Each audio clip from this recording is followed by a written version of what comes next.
Well, hi everybody. Wow, have we had some weather here.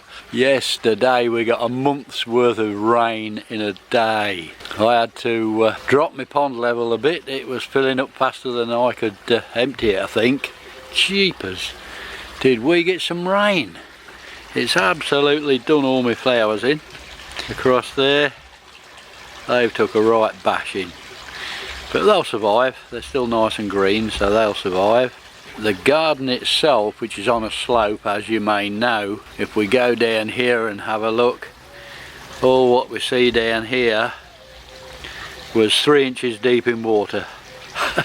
It absolutely, I thought it was going to come up to the house. The roses have took a right old bashing down the side. They wanted life jackets, I think. But the biggest problem I had was my pre-filter.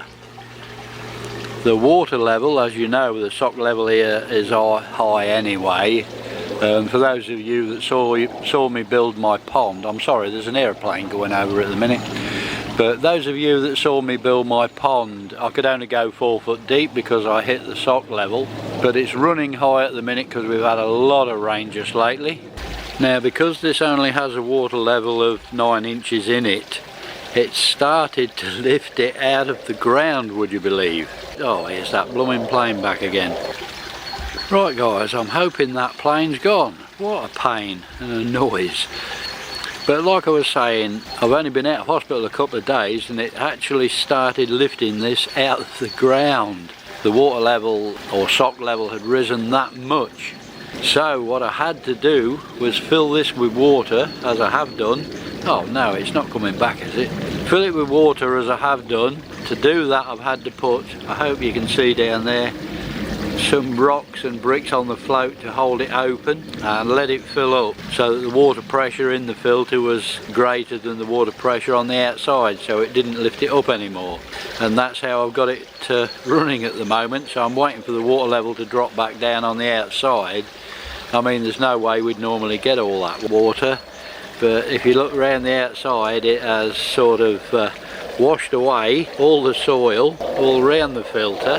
So bit of a panic yesterday, bit of panic stations. I wasn't quite sure what to do with it, but there you go, we've got it back up. It's running at the moment. I'm keeping it full just to make sure the sock level's gone back down. I shall keep it like that till the sock level's gone back down. It makes no difference, the pump's still pumping the water out of there. It's just that the RDF is coping with all the dirt. This isn't taking any dirt out before it gets there. Once the water level or sock level has dropped, I can then let my float go and it will regulate the flow again and start to work. So it's not working at the moment. Well, it's working, but it's not doing its job at the moment as I've had to fill it with water. As soon as I know the sock level's gone back down to what it should be, I'll just take them bricks off and it'll run and go back to running as normal. And as you can see, these guys are looking for some food. The rain didn't seem to bother them, they seem to enjoy it. I've never seen them so lively. But we'll just give them a little bit of something to eat. What I will do is show you some video of when I first got some of these. The koi pellets I'm using are from Orchard Fisheries. They're Orchard Fisheries premium food, basically. And to be quite honest, I find them very good. It's a little bit early for them to feed, but yeah, they're coming up. They're feeding well. The pond temperature's dropped drastically. It actually dropped down to 13 degrees. At this time of year, mid-June. Look at that twit's gone in. That one's gone in the basket where the lilies. Because the pond level's been a bit high, they can get over the top. Now he's stuck in there. He's got to find his way out. Come on, silly. Up you come.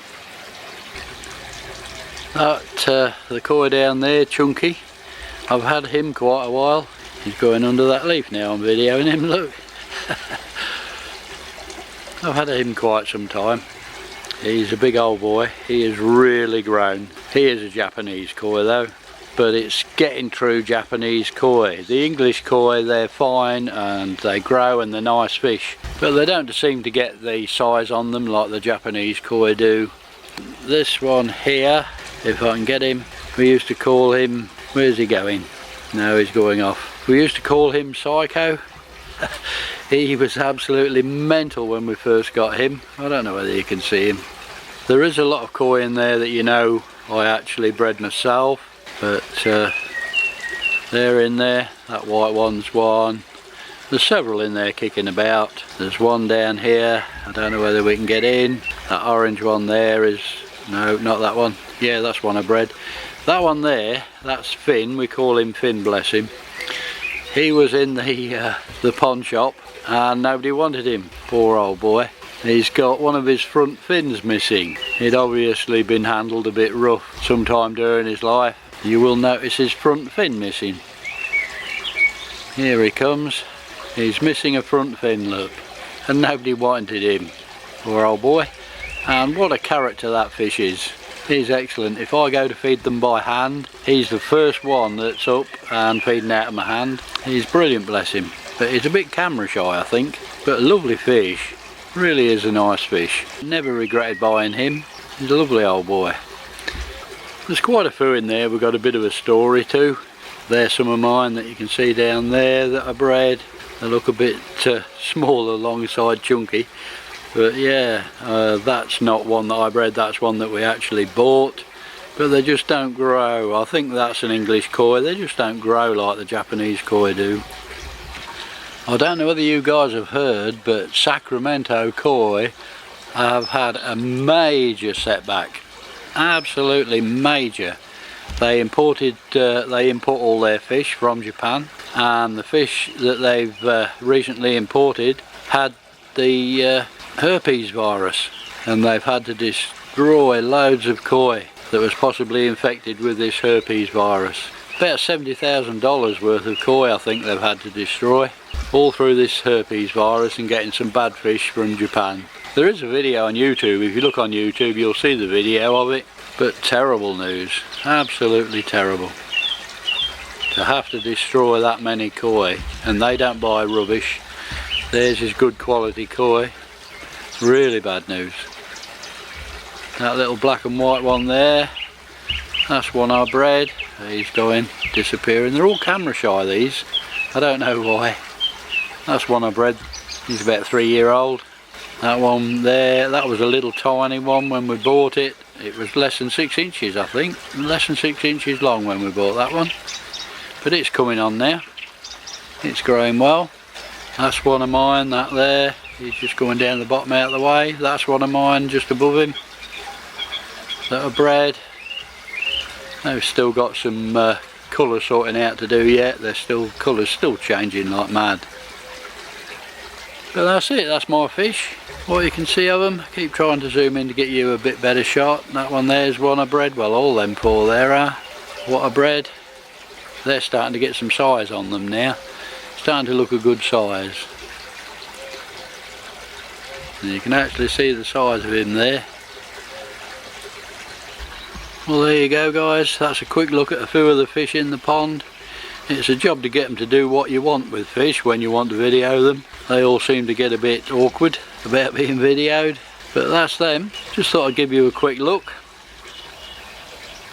I hope you can see them there. That's my little birds that come for the nuts. They're quite regular in the garden. I'm getting a bit closer and hold the camera still enough. They're always regular. They don't usually mind about me walking about. It's funny because if I walk about they don't seem to bother at all. I'm even talking here and they're not really bothering, but if the wife comes into the garden or anybody else, they do shoot off, so they've obviously got used to me. But it's nice to see. I love to see anything like that, makes my day.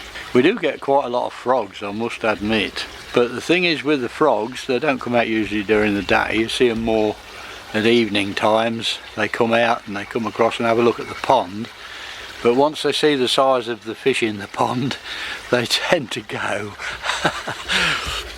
I'll get very rarely frogs in the pond, and if they do jump in there they're not in there long at all. Once they see the size of the fish they're straight out the other side. So I don't actually get a problem with frogs in the pond, but we do get them in the garden quite a lot. We have a hedgehog that comes through, Spike. He is massive. I shall have to see if I can get you some video of Spike. He's a big old boy. I don't think I've ever seen a hedgehog quite as big. He's quite huge. He comes round through most nights to give me a little bit of cat food. He's quite happy. But yeah, that's my garden. I do love it. I love a bit of nature. It's really nice to see. Okay guys, I think the rain has passed, hopefully.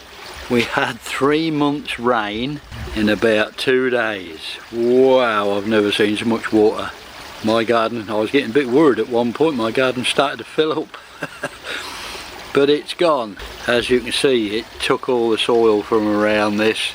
This did start to float, but to stop it doing any damage, I just dropped some weights on the float basically, so that it filled up to the same level in here as the pond level, so that the water pressure in this thing was greater than the water pressure outside of the water around it. So what I want to do now is, I think we're over the worst, so I want to lift them stones off and we'll let the pump get back to working normally. So I'll put you guys on the tripod so you can watch and get them rocks and brick off the float. Okay, so I'll roll my sleeve up and we'll see if we can get them rocks out of there.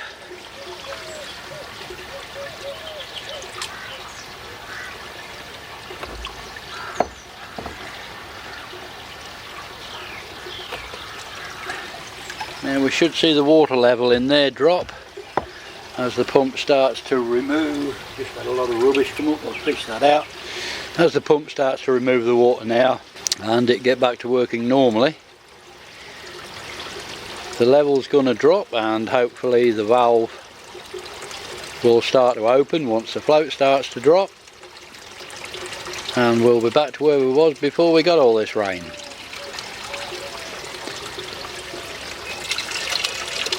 Here it goes. The water level's dropping.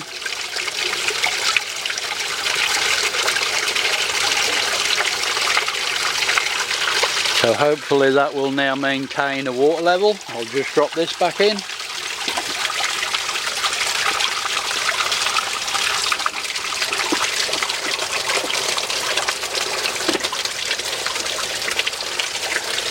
And there we go. All thankfully back up and running. I might just give it a quick rinse around where all this dirt settled on the float. But apart from that, all back up and on the job again.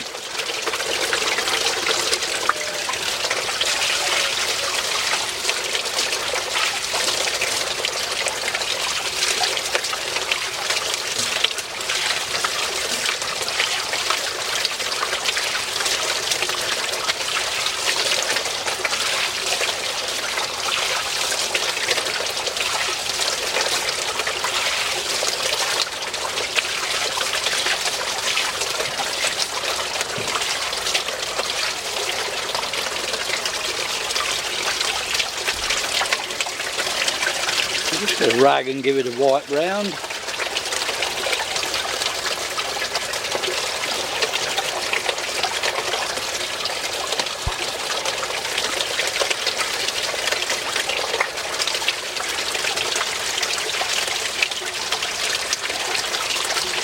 I always like to keep my filters and that sort of thing reasonably clean. I don't like them getting too messed up.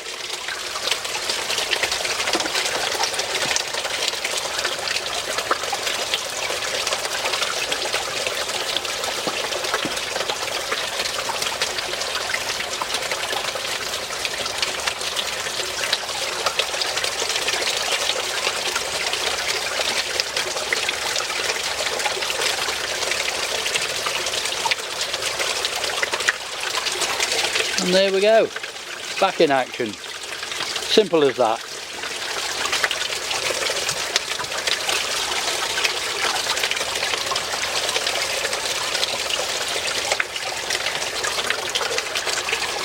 It does prove one thing. I mean, my float has actually been underwater for about 3 days and it still floats. So I've actually got a seal on it. It doesn't leak water, thank goodness. But there we go. I'll put the lid back and it's all back up and in action again.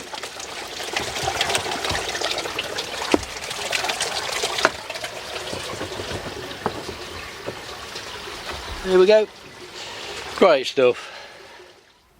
Well, I was hoping to bring you some video of my fish when I first got them, which is quite a few years ago. I've always had it, and I've just been through every hard drive on my computer, every folder, and I can't find it anywhere. I really don't know what's happened to that. I'm so monked off that I've actually lost it, but there's not a lot I can do about it. I've had several computer changes since then, obviously, and during one of the changes I imagine I've lost it, which is a bit of a shame. I was hoping to keep that, but never mind. What I have found is one photograph, so I'll put that up for you to have a look at, but I'm sorry, I did promise you some video and I really can't find it. I'm just editing the video at the minute that you'll be watching now, and unfortunately I can't find them. Anyway, here's the photograph that I've managed to find. This one is of my fish many years ago. As you can see, they're not very big there when you compare what they are like now, but that's my fish in the pond, in a very small pond, when I first got them.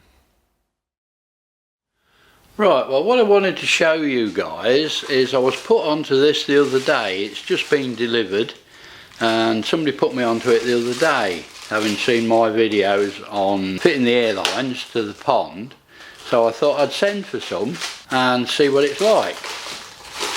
And what it actually is, as you will see, if I can get it out of the packaging. Cut it open a bit more. It's airline. Now, it's not pond airline, it is actually pneumatic airline. Rubber hose, and you get 10 metres for £13 something. Now, this is 20 bar or whatever it is, but it's for a compressor, so it's high grade stuff, but apparently it sinks. So if you connect it or use it on your pond, it sinks to the bottom. Instead of having to weight it down like I did my plastic 15mm airline, this stuff sinks. So I thought I'd show you guys it. You can get it on eBay, and it, like I say, it's about £13 something. It's under £14 anyway for 10 metres. So I thought, well, I'll get some and give it a go. And the valuable bit about it is, if ever you've tried to look at and buy some of that sinking airline, it's really expensive stuff, but this is supposed to do the same. So I'm going to give it a try, see if it does, see if it actually sinks. And if it does, what a saving. Just over £13 for 10 metres. You get 10 metres for that, and you get it on eBay. So I thought I'd tell you guys about it. I was put onto it, so I shall be giving it a go at some time or other, see how it goes. But that's quite a saving. Like I say, that sinkable airline that you buy for fish ponds is quite expensive. So I'm going to give this a go and see what happens. But you can get it on eBay, and it's quite cheap. What I have actually done is I did get a few more pond plants for the pond, just to fill them baskets up. About three or four plants, as you can see there, just to fill them baskets up basically. Hope they survive. The one in the second basket didn't, but hopefully they will. So I did get a couple more pond plants to put in there. What I did want to mention was over on my basket where the birds come, across there, the other day I did have two birds on there where the little birds come, on that basket, and I've never seen anything like them before, in real life anyway. They were about the size of a thrush. Bright red cap, greeny feathers, greeny coloured feathers, beautiful birds. With red flecks in the wings. I've never seen anything like it. And there was a couple of them on there. Like I said, they was quite big, thrush size or blackbird size really. And we looked them up, and we had actually got a couple of woodpeckers on the actual nut basket itself. How wonderful is that? I've never actually seen a woodpecker in real life, and wow, they are pretty things. Absolutely gorgeous birds, and they was on my nut basket, two of them, but beautiful colours, really beautiful.